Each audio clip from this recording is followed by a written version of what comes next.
বাংলাদেশের বর্তমান পরিস্থিতিতে মার্কিন যুক্তরাষ্ট্র কি করতে পারে?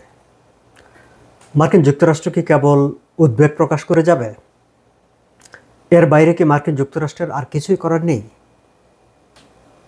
কিংবা আমেরিকা, ইউরোপ উদ্বেগ প্রকাশ করে যাচ্ছে, অনেক কথা বলে যাচ্ছে এবং সেই সব কথাবার্তা বাংলাদেশের সরকার শেখ হাসিনা শুনছেন না। আমেরিকা কি তাহলে সঠিক পথে আছে?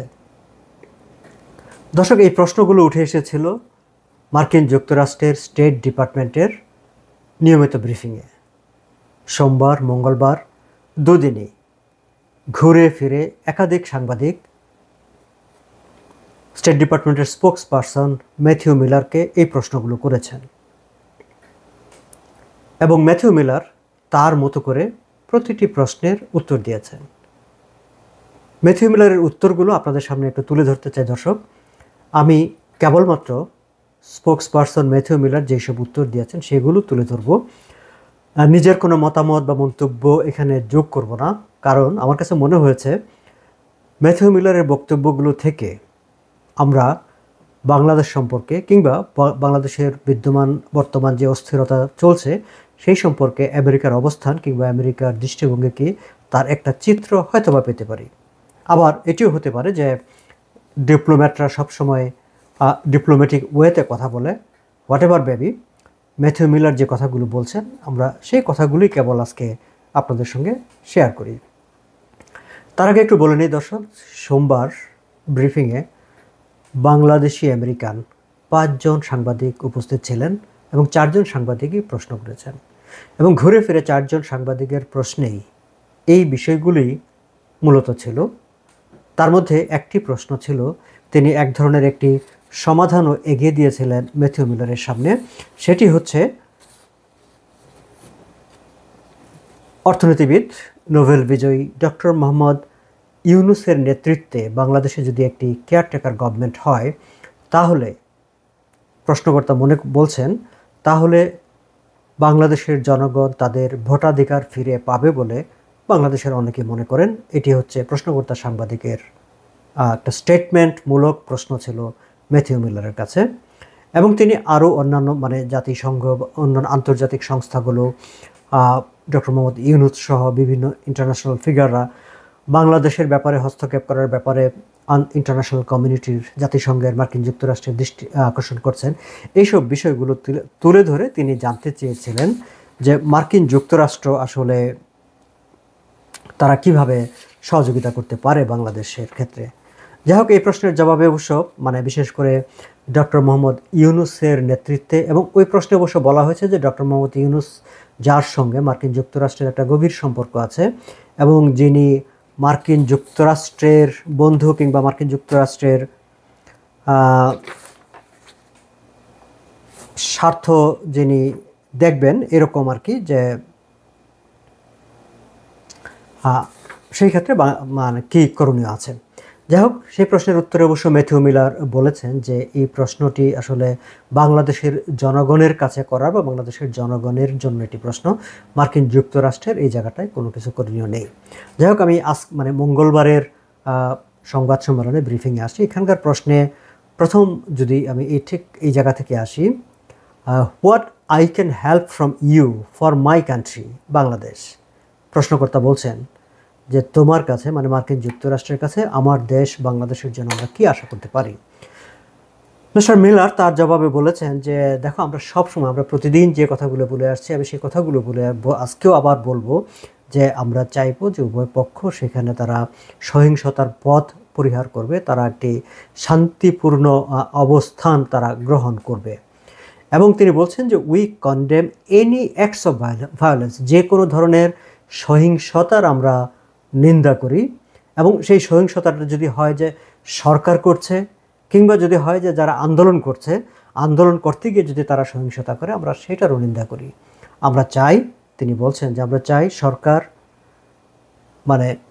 কোনো ধরনের বাধা না দিয়ে অবাধে সভা সমাবেশ করার, মত প্রকাশের অধিকার, বাস্তবায়নের অধিকার, প্র্যাকটিস করার তারা সুযোগ দিবে। আবার একই সঙ্গে যারা সভা সমাবেশ করবে তারাও সহিংসতা পরিহার করে তারা সভা সমাবেশ করবে, তাদের মত প্রকাশ করবে। সো জাস্ট এই জায়গাটায় তিনি মানে উভয় পক্ষকেই, সরকার এবং আন্দোলনকারী উভয় পক্ষকেই ম্যাথিউ মিলার বলছেন তারা যেন ভায়োলেন্সের পথ থেকে দূরে থাকে এবং মার্কিন যুক্তরাষ্ট্র উভয় পক্ষ যারাই ভায়োলেন্স করবে তারা নিন্দা করে তার বিপক্ষে থাকে। প্রশ্ন ছিল, do you think America other than showing concern and expect something, do you think that country is on the right direction?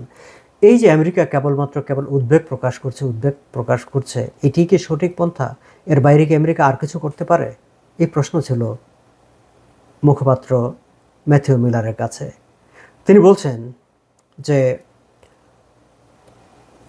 What we as United States have always done, আমরা মার্কিন যুক্তরাষ্ট্র হিসাবে সবসময় যেটি করেছি, and I should say what we have always done when we are at our best to speak out for democratic values around the world. সারা বিশ্বে যেখানে আমরা কথা বলেছি, বিশেষ করে গণতান্ত্রিক মূল্যবোধ নিয়ে আমরা কথা বলেছি, আমরা আমাদের যে ডেমোক্রেটিক ভ্যালু, মার্কিন যুক্তরাষ্ট্রের যে দৃষ্টিভঙ্গি গণতন্ত্র সম্পর্কে, আমরা সেই বিষয়টি সব জায়গায় তুলে ধরেছি এবং সেটি আমরা তুলে ধরতে থাকব। এবং তিনি বলছেন যে that is our greatest strength and it is what will continue to guide our approach. এবং এই যে আমাদের যে ডেমোক্রেটিক অ্যাপ্রোচ, আমাদের যে ডেমোক্রেটিক ভ্যালু, মার্কিন যুক্তরাষ্ট্রের যে গণতান্ত্রিক মূল্যবোধ এবং দৃষ্টিভঙ্গি, আমরা সেটি দ্বারা তাড়িত হয়ে ঠিক এই কথাগুলো আমরা বিভিন্ন দেশকে আমরা বলবো, বাংলাদেশকেও আমরা সেই কথাগুলো বলে যাব। পরের প্রশ্ন ছিল, do you think Hasina, Sheikh and the operatives in Pakistan? দর্শক, এই জায়গাটায় এই প্রশ্নকর্তা পাকিস্তানের রাজনৈতিক উদাহরণগুলো, সাম্প্রতিক সময়কার বিভিন্ন বিবরণ তুলে ধরে সেখানকার সামরিক সেনাবাহিনী গণতান্ত্রিক প্র্যাকটিস করছে না কিংবা এইসব কিছু উদাহরণ তুলে ধরে এবং বাংলাদেশকে পাশাপাশি রেখে তিনি জানতে চেয়েছিলেন যে what American European government R asking them to do, তারা বাংলাদেশ এবং পাকিস্তানকে যেগুলো করতে বলছে, ডু ইউ থিঙ্ক যে তারা সেগুলো শুনবে? শেখ হাসিনা, আমি পাকিস্তানের অংশটুকু আলোচনা থেকে বাদ দিই, কেবল বাংলাদেশের অংশটুকু যদি রাখি, যে শেখ হাসিনা ইউরোপ আমেরিকা যে কথাগুলো বলছে সেই কথাগুলো তো তারা শুনছে না, এই কথাটা তিনি বলছেন। জবাবে ম্যাথিউ মিলার তিনি বলছেন, so we will continue to make our priorities clear, আমরা আমাদের যেটি অগ্রাধিকার সেটি আমরা একদম সর্বাগ্রে রাখবো, পরিষ্কার করে রাখবো এবং আমরা এটি করে যাব। এবং আমরা আমাদের যে ভ্যালু, একটু আগের প্রশ্নে তিনি যে কথাগুলি বলেছিলেন সেই কথাগুলি আবার তিনি রিপিট করেছেন। তারপরে তিনি বলেছেন, দর্শক খেয়াল করবেন, does every country in the United or in the world do exactly what the United States or any country in Europe or any other country around the world thinks they ought to do or think how they ought to handle every situation? তিনি পাল্টা প্রশ্ন করছেন যে মার্কিন যুক্তরাষ্ট্র, পৃথিবীর কোনো দেশ বা বিশ্বের বিভিন্ন স্থানে যেসব দেশগুলো আছে, কোনো দেশই কি আমেরিকা কিভাবে কোনো কিছু করতে বলে কিংবা আমেরিকা যেভাবে চায় বা ইউরোপের কোনো দেশ যেভাবে চায় তারা কি ঠিক সেভাবে করে? তিনি পাল্টা প্রশ্ন করছেন। অফকোর্স নট, অবশ্যই না। Sovereign countries make their own decision, সার্বভৌম দেশগুলো তারা তাদের নিজেদের সিদ্ধান্ত নিজেদের মতো করে নেয়। দে অলওয়েজ হ্যাভ, এবং সেটি তাদের রাইট, তারা তাদের মতো করে সিদ্ধান্ত নেওয়ার অধিকার রাখেন এবং সার্বভৌম প্রতিটি দেশ তারা তাদের মতো করে সিদ্ধান্ত নেবে। আমেরিকা কি বললো, আমেরিকা কিভাবে চাইলো, কিংবা ইউরোপীয় কোনো দেশ কি বললো, ইউরোপিয়ান কোনো দেশ কিভাবে চাইলো, সেভাবে তারা যেমন সিদ্ধান্ত নেয় না, সেভাবে তারা সিদ্ধান্ত নিবেও না এবং সেভাবে তাদের সিদ্ধান্ত নেওয়া উচিতও না। তারা সোভারেন কান্ট্রি হিসেবে তারা তাদের মতো করেই সিদ্ধান্ত নিবে। এটি হচ্ছে ম্যাথিউ মিলারের পরিষ্কার জবাব। What we can do is impress upon countries what we believe are the right way to approach questions of fundamental freedom.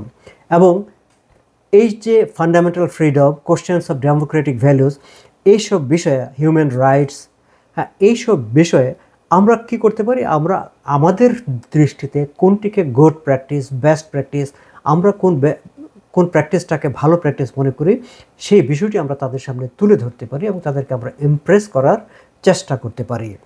আমরা তাদের কাছে আহ্বান জানাতে পারি যাতে তারা এই পথগুলো অনুসরণ করে। And that's what we will continue to do. এবং আমরা আসলে এগুলোই করে যাব, আমরা এগুলোই করতে থাকব। এর বাইরে আসলে আমাদের আর কিছু করণীয় নেই। দর্শক, স্টেট ডিপার্টমেন্টের ব্রিফিংয়ে এই ছিল মানে আমেরিকা বাংলাদেশের বর্তমান পরিস্থিতিতে কিংবা বাংলাদেশের সামগ্রিক প্রেক্ষিতে আমেরিকা কি করতে পারে, আমেরিকার যা আরও বেশি কিছু করা উচিত বা আমেরিকা কেন আর কিছু করছে না। এই গত দুদিনের প্রেস ব্রিফিংয়ে সাংবাদিকরা যতবার এইসব প্রশ্নগুলো করেছেন তার উত্তরে ম্যাথিউ মিলার যে কথাগুলো বলেছেন তার একটা ব্রিফ আমি এখানে উপস্থাপন করলাম। ম্যাথিউ মিলারের বক্তব্য হচ্ছে যে একটি স্বাধীন সার্বভৌম দেশ হিসাবে বিশ্বের বিভিন্ন দেশ তারা তাদের মতো করে সিদ্ধান্ত নেয়, তাদের মতো করে তাদের সিদ্ধান্ত নেওয়া উচিত। আমেরিকা কি বলল, ইউরোপের কোনো দেশ কি বলল সেটি তারা শোনে না কিংবা শোনার দরকারও নেই। তবে আমেরিকা তাদের দৃষ্টিতে যেটিকে বেস্ট প্র্যাকটিস মনে করে in terms of human rights, freedom of speech, freedom of assembly, তারা সেই সব বিষয়গুলো বলে যাবে সংশ্লিষ্ট দেশগুলোকে। বাংলাদেশের ক্ষেত্রেও সেটি প্রযোজ্য। দর্শক, আজ এ পর্যন্তই। ভালো থাকবেন।